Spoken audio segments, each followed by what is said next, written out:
নমস্কার। মুক্ত কণ্ঠের পক্ষ থেকে আপনার কথা নিয়ে আমি আশিস বসু।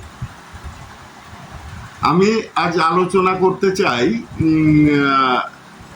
এই তৃণমূল দলটা কি পরিস্থিতিতে আছে। আপনারা সবাই জানেন, শুনছেন, এই ঋতুব্রত বিরোধী দলনেতা হয়েছেন শোভনদেবকে সরিয়ে দিয়ে। এখন ধাক্কাধাক্কি চলছে আর কি। এই ধাক্কাধাক্কির মধ্যে আবার মোশাররফ হোসেন, উনি তো তৃণমূলের সংখ্যালঘু সেলের সভাপতি ছিলেন। উনি দেখছে যে এখানে তো সুবিধে হচ্ছে না, এখানে তো বড় পদ পাচ্ছি না, মানে কামাই হবে না।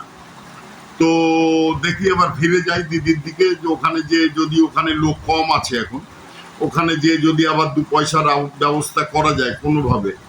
তো উনি আবার সুর তুলেছেন, আমি দিদির দলেই আছি, আমি কালীঘাটের অংশে আছি, মানে ওই 60-20-20 অংশে উনি যেতে চাইছেন। এবার এই 60-এর অংশ মানে 58 জন যে উপস্থিত হয়ে সই করেছিলেন, এর মধ্যে কয়জন থাকবে তারও তো ঠিক নেই। এর থেকে কিছু কংগ্রেসে পালাবে, কিছু সিপিএম এ পালাবে, কিছু আবার নতুন আবার নাকি আলোচনা করছে আবার নতুন একটা টুকরো করা যায় কিনা, আর কিছু কালীঘাটপন্থী হয়ে যাবে। কিন্তু কিন্তু সবার একটাই সিদ্ধান্তে কিন্তু সবাই অটল, সেটা হচ্ছে ওই ভাইপো ফেরেবাজ অভিষেকের নেতৃত্ব তারা মানবে না। আবার এর মধ্যে 2-1 জন আবার বলছে, না, অভিষেক বাবু উনি আমাদের শ্রেষ্ঠ নেতা, ওনার নেতৃত্বে আমরা আছি। এখন কাকে বিশ্বাস করবেন? আদেও এই তৃণমূলটা যে কোথায় যাবে, কোন ঘাটে যে কোন জল খাবে, এর তো কোনো ঠিক খুঁজে পাচ্ছি না। এক একজন এক এক রকম করছে। যাই হোক, একটা 28 বছরের একটা দল 28 দিনের মধ্যে ভেঙে চুরমার, খুব কষ্ট লাগে। যাই হোক, কষ্ট লাগে, যদিও এরা অনেক অত্যাচার করেছে, তার ফলই এরা পাচ্ছে। কিন্তু ফল তো পাবে, যার কর্মফল সে তো ভোগ করবেই। কিন্তু এই যে সাধারণ মানুষের কিছুটা সমস্যা হচ্ছে না, এরা আবার দিশেহারা। আর ওদিকে মমতা বন্দ্যোপাধ্যায় তো মাথা গেছে টোটালি। উনি যে সিআইএর এজেন্ট তাও প্রমাণিত হয়ে গেছে।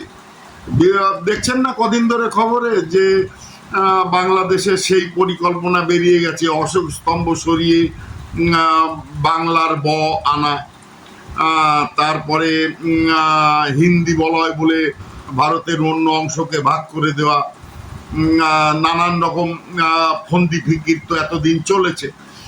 সব তো এখন ঠন ঠন গোপাল। এই শুভেন্দু বড় বাজে লোক, এর সব কিছু ধরে ফেলছে।